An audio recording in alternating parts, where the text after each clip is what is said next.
वंदे मातरम। कैसे हैं आप सभी? उम्मीद करते हैं मस्त होंगे, स्वस्थ होंगे, तंदुरुस्त होंगे। तो हम लोग पिछले वीडियो में डिस्कस किए थे वो जो है किरचॉफ का जो है प्रथम नियम। आज हम लोग जो है डिस्कस कर रहे हैं, ठीक है, किरचॉफ का सेकंड नियम। किरचॉफ का सेकंड नियम क्या है? तो किरचॉफ का वो सेकंड नियम जो है वोल्टता का नियम कहते हैं इसे, या लूप का जो है नियम कहते हैं। ठीक है, तो आज हम लोग जो है बात करेंगे किरचॉफ का जो है सेकंड नियम, किरचॉफ का द्वितीय नियम। द्वितीय नियम या इसको हम लोग बोलते हैं वो जो है लूप का नियम, लूप नियम, या इसी को बोलते हैं जो है किरचॉफ वोल्टेज लॉ, किरचॉफ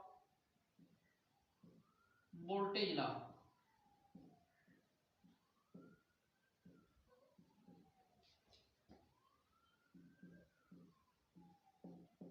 तो आज हम लोग जो है डिस्कस करेंगे, क्या किरचॉफ का जो है द्वितीय नियम के बारे में। तो किरचॉफ का द्वितीय नियम क्या है? तो किरचॉफ का द्वितीय नियम को अगर हम देखें तो किरचॉफ का जो द्वितीय नियम है, जैसे आपने देखा था किरचॉफ का प्रथम नियम, तो किरचॉफ का प्रथम नियम किस पर आधारित था? तो किरचॉफ का प्रथम नियम आधारित था वो जो है, ठीक है, किस पर? तो आवेश संरक्षण के जो है नियम पर, आवेश संरक्षण के नियम पर। और ये वो जो है किस पर बेस्ड है? तो किरचॉफ का सेकंड जो नियम है बेस्ड है ऊर्जा संरक्षण पर। किस पर बेस्ड है? ऊर्जा संरक्षण पे। तो हम लोग जो है देखते हैं वो जो किरचॉफ का जो है द्वितीय नियम क्या है। तो किरचॉफ ने वो जो है द्वितीय नियम में ये बताया, यदि कोई एक बंद जो है पास ले, यदि एक कोई क्या ले, बंद पास ले, तो उस बंद पास के प्रत्येक भाग से गुजरने वाली धारा तथा जो है संगत जो है प्रतिरोधों का बीज, संगत प्रतिरोधों के गुणनफलों का बीजगणितीय योग। ठीक है, इन्होंने ये बताया कि यदि हम कोई एक जो है बंद जो है परिपथ ले, या बंद एक जो है परिपथ ले, तो उस बंद परिपथ के वो जो है प्रत्येक भाग से प्रवाहित होने वाली धारा तथा उसके संगत प्रतिरोध के जो है गुणनफल का बीजगणितीय योग, उसके जो है प्रत्येक भाग में लगे जो है विद्युत वाहक बलों के जो है बीजगणितीय योग के क्या होता है?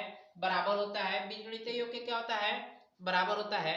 अर्थात इन्होंने ये कहा, जैसे मान लीजिए कि हम मान ले रहे हैं कि कोई यह एक वाहु जो है, यह एक बंद कोई पास है, हम यहां ले रहे हो एक प्रतिरोध, एक प्रतिरोध ले रहे हैं R1। यहां हमने एक जो है विद्युत वाहक जो है से लगा दिया, यहां पर जो है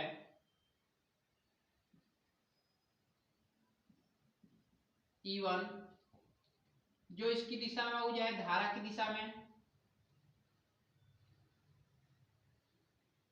पॉइंट यहां ले लीजिए, और पॉइंट जो है हम ले रहे हैं A, और यहां पॉइंट ले रहे हैं B। दूसरा हम यहां प्रतिरोध जो है ऐड कर रहे हैं R2, ये R1 और ये जो है R2, और यहां इसका एक वो जो है सेल ले रहे हैं E2, और यहां से एक जो है, यहां एक वो जो है प्रतिरोध ले रहे हैं तीसरा R3। यदि हम मान रहे हैं कि यहां से धारा जो है, ठीक है, प्रतिरोध I1 से जो है R1 से धारा जो है I1 प्रवाहित हो रही है, प्रतिरोध R2 से धारा जो है I2 प्रवाहित हो रही है, तब बोलिएगा इस सेल से होती हुई जो है वो जो है धारा आएगी, इससे होती हुई धारा आएगी, और यहां से धारा आएगी I1, यहां से धारा आएगी I2। जैसे इस वायर में जो है धारा प्रवाहित होगी, तो जो है प्रतिरोध R3 से जो धारा होगी वो कितना होगी? ये हो जाएगा वो जो है I1 प्लस जो है I2, I1 प्लस कितना हो जाएगी? I2। पुनः वो जैसे ही यह जो है कहां पहुंचेगी?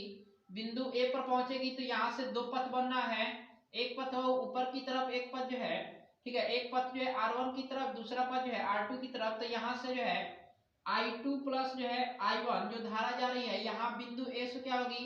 ये दो दिशाओं में बढ़ जाएगी, ठीक है, दो दिशाओं में बढ़ेगी, इधर जो है आ जाएगी I1 और ये है I2। तो अब यहाँ देखिए वो जो है आपने पढ़ा था किरचॉफ के प्रथम नियम में कि यदि हम जो है जितनी जो है धारा को प्रवाहित कर रहे हैं, मतलब जितनी जो है आप जो है धारा भेज रहे हैं, तो उतने आउटपुट के रूप में भी हमें क्या होना चाहिए, प्राप्त होना चाहिए। मतलब जितना इनपुट हमें मिल रहा है उतना आउटपुट मिलना चाहिए। आपने इनपुट के रूप में ए से दिया था क्या, ए से दिया था वो I1 और जो है I2। फिर अब जब से ही जो है इस पूरे परिपथ में हम घूम कर आए हैं ए पर, तो यहाँ से फिर आपको प्राप्त हो गया वो क्या, I1 और जो है I2। तो किरचॉफ ने वो अपने द्वितीय नियम में क्या बताया, तो किरचॉफ ने ये बताया कि यदि मान लेना कि कोई यह एक बंद पास है, यह एक बंद पास है और यह एक दूसरा बंद पास है, तो इस जो है परिपथ के प्रत्येक बंद पास से गुजरने वाली जितनी भी जो है धारा होगी, जितनी भी क्या होगी, धारा होगी, तो वो धारा और वह उसके संगत जो है प्रतिरोधों का जो गुणनफल होगा, वो धारा और इसके संगत प्रतिरोधों का जो गुणनफल का बीजगणितीय योग होगा, ठीक है, ये बीजगणितीय योग किसके बराबर होगा, तो उस प्रत्येक बंद पास में लगे विद्युत वाहक बलों के योग के क्या होगा, बराबर होगा। अर्थात इसको हम लोग डिनोट कर सकते हैं किससे, summation of I into R equal होगा किसके, समेशन ऑफ जो है E के, समेशन ऑफ जो है E के। अब एक चीज देखिएगा, जब हम किरचॉफ के सेकंड नियम को लगाते हैं, तो किरचॉफ के सेकंड नियम को लगाते वक्त एक बात की बहुत हमें वो जो है बारीकी से ध्यान रखना होता है।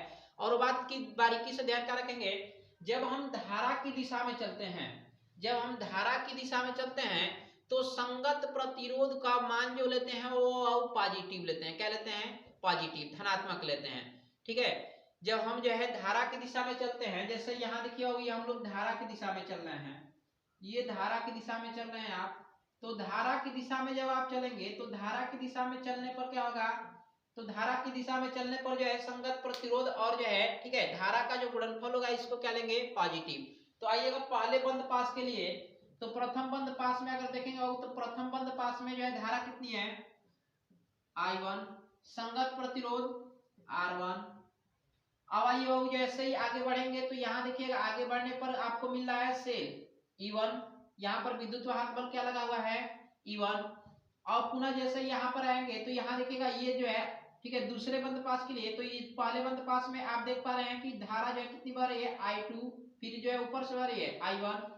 तो I2 यहाँ से प्रवाहित हो रही है, I2 के प्रवाहित होने पर संगत प्रतिरोध कितना है, तो संगत प्रतिरोध इसमें हो जाए R2, तो ये हो जाएगा माइनस जो है I2 इंटू R2 बराबर हो जाएगा किसके, तो ये बराबर होगा वो जो है E1 माइनस जो है E2 के। इसको कर सकते हैं आप समीकरण नंबर 1। दूसरे बंद पास के लिए अगर हम बात करते हैं, तो दूसरे बंद पास में बोलिए वो धारा कितनी प्रवाहित हो रही है, तो ये धारा प्रवाहित हो रही है I2 और जो है प्रतिरोध, संगत प्रतिरोध है R2। फिर उसके बाद से उसके नीचे चलिएगा, तो इसमें वो जो विद्युत वाहक बल कौन है, केवल E2 है। नीचे आइएगा कितना है, एक ही है, I1 प्लस जो है I2 इंटू जो है संगत प्रतिरोध कितना है R3 बराबर क्या हो जाएगा, तो ये बराबर हो जाएगा वो जो है E2 बराबर क्या हो जाएगा, इसको कर लीजिए इक्वेशन नंबर 2। यही क्या वो किरचॉफ का जो है द्वितीय नियम है, यही किरचॉफ का क्या है, द्वितीय नियम है। तो अर्थात किरचॉफ ने वो क्या किया था, किसी जो है बंद जो है परिपथ में, ठीक है, किसी भी बंद परिपथ से प्रवाहित होने वाली जो धारा होगी या उसका संगत प्रतिरोध अगर ज्ञात करना हो, या जो है सेल का जो है, ठीक है, विद्युत वाहक बल का मान ज्ञात करना हो, तो जो है किरचॉफ के द्वितीय नियम से, ठीक है, हम आसानी से उसे क्या कर सकते हैं, ज्ञात कर सकते हैं। ठीक है, तो आई होप कि ये वीडियो आपको अच्छा लगेगा, बातें आपको जितने भी हमने बताया आपको समझ में आया होगा। ठीक है, तो अगर अच्छा लगे तो वीडियो को लाइक करें, चैनल को सब्सक्राइब करें और अधिक से अधिक जो है शेयर करें। हम और भी आपके लिए अच्छे से अच्छे जो है कंटेंट लेकर आते रहेंगे। तब तक के लिए जय हिंद, वंदे मातरम।